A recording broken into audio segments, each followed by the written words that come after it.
Hello citizens and welcome back. In today's video, I want to talk about factions in Star Citizen, how they impact the verse, and how can players interact with them. As always, if you like this video, sacrifice a like and a comment to the YouTube algorithm and subscribe for more.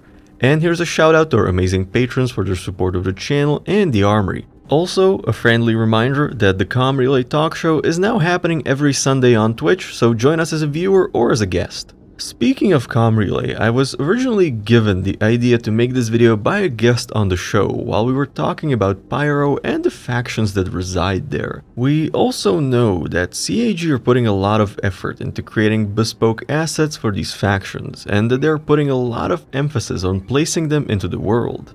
But first, we need to talk about what factions are and why they are important. There are a few definitions of what a faction is. Usually we understand factions as part of a larger group that might have interests that conflict with the larger group.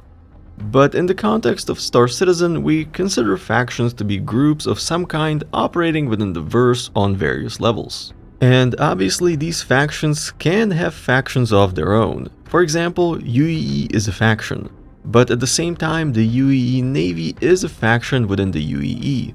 This is actually an important factor when it comes to allegiance towards a given faction, which actually brings us to why are factions important. Humans by nature are social creatures. We form groups and societies to provide and share food, safety, and other things. And to create a living and breathing universe like CAG wants to, you need to populate it with people. So it's only natural that these people will form groups, settlements, and societies. And this ranges to a few people living on a homestead in a distant system to governments like the UEE. So by creating factions within the larger game, you achieve two things. First, you fill out the universe and you add some stories and interactions that can be discovered. And you give players some interaction points on their journey. This is also where reputation comes in, but we will get to that in a moment. Obviously, Star Citizen is eventually going to offer a pretty large universe to explore, so it's reasonable to think that there will be many factions to interact with as you go. So what are the characteristics of a faction and how do we determine them? Well, the first things that come to mind are name, description, and branding, right? But that's not where you should start. At a high level, you can sort factions by how influential and long-lasting they are. For example, the UEE has influence spanning over many star systems and commands fleets and armies to uphold that influence, as well as institutions that enforce law and order, meaning that it can directly or indirectly influence other factions that are within it but also outside of it, such as the Banu Protectorate or the Xi'an Empire. At the same time, it's a very long-lasting faction that's not going away anytime soon. On the other hand, that remote homestead we mentioned a moment ago, they can only influence their immediate surroundings and maybe some of the nearby homesteads with trade, but they're unlikely to have much influence a few systems over or even on another planet in the same system. At the same time, the homestead is not very long-lasting, because it might only take a major disaster or a pirate raid to destroy that homestead. Now, it's entirely possible for smaller factions to form alliances to increase their influence and pool their resources. A great real-life example would be the European Union.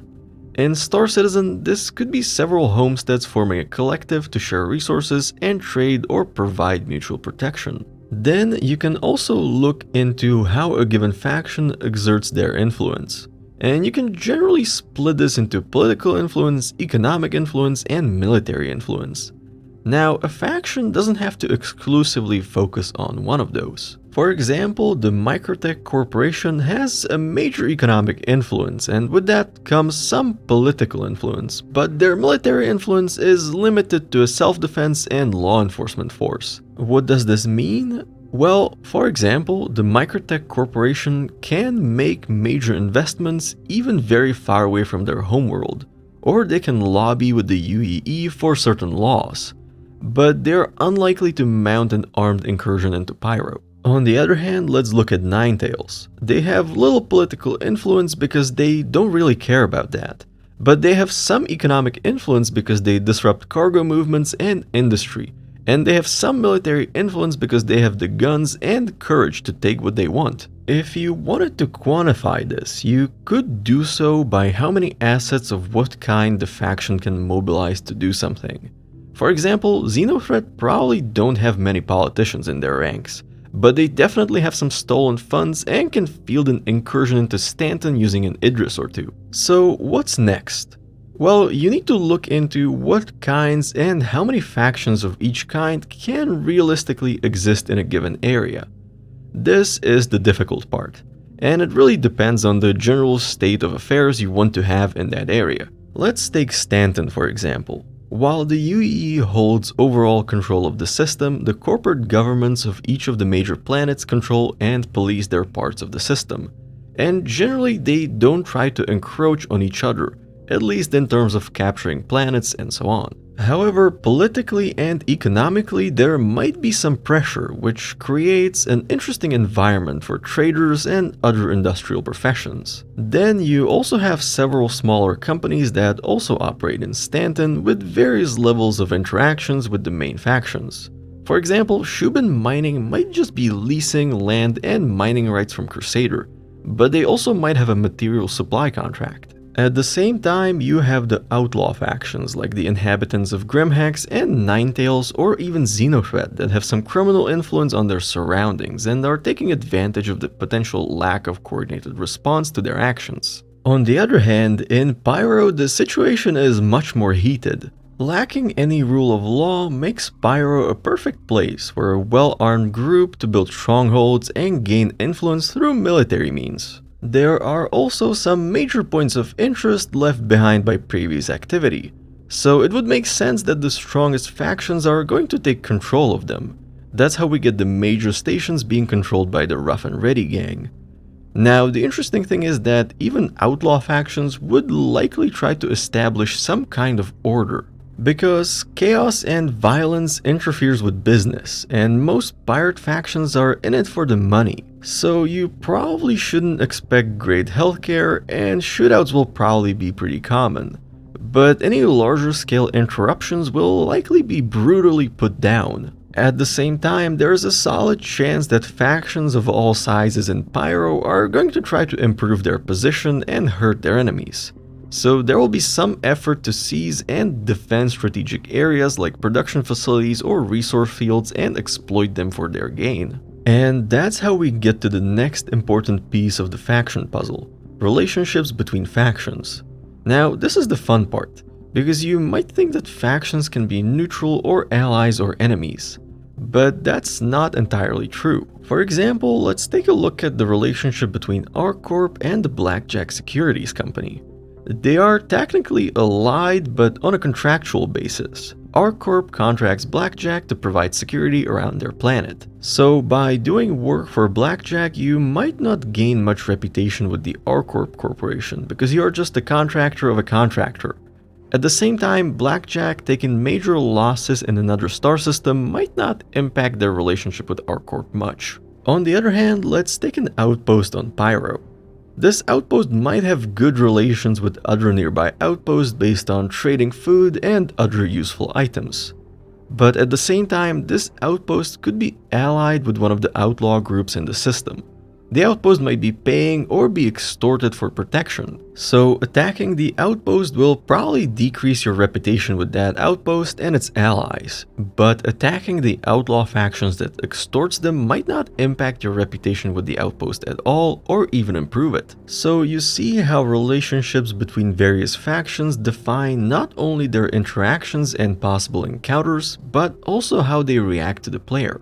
So I think it's time we threw players into the mix. We know that players will be able to gain positive or negative reputation with factions they meet in the game, and which factions they affiliate with might lock or unlock different paths in the game. Now, I'm very curious to see how players will interact with the reputation system once it's fully complete. But I think it will depend on where the player is going to be and what's going to be the faction situation there. For example, in Stanton you don't really need to focus on gaining reputation with one of the major corporations. You can just play all sides. Obviously this might keep you from earning some perks these factions might offer, such as access to goods or areas or discounts, but it probably won't hurt you much either. This could also apply to players who want to live a more nomadic lifestyle and not stay somewhere for too long, or live on the fringes of civilization. You could do just a few missions to make some money, but no need to make any friends as you go. However, things could be very different in an outlaw system like Pyro, where faction control and allegiance is a big thing and very important for survival. Why? Well, if you're not allied with any of the factions, you might find yourself in a situation where all of them are trying to charge you more for fuel and other services. Or they might not let you buy certain things. On the other hand, if you're very friendly with one of the factions, they might charge you a reasonable price for services, or offer more items to trade, or even offer protection.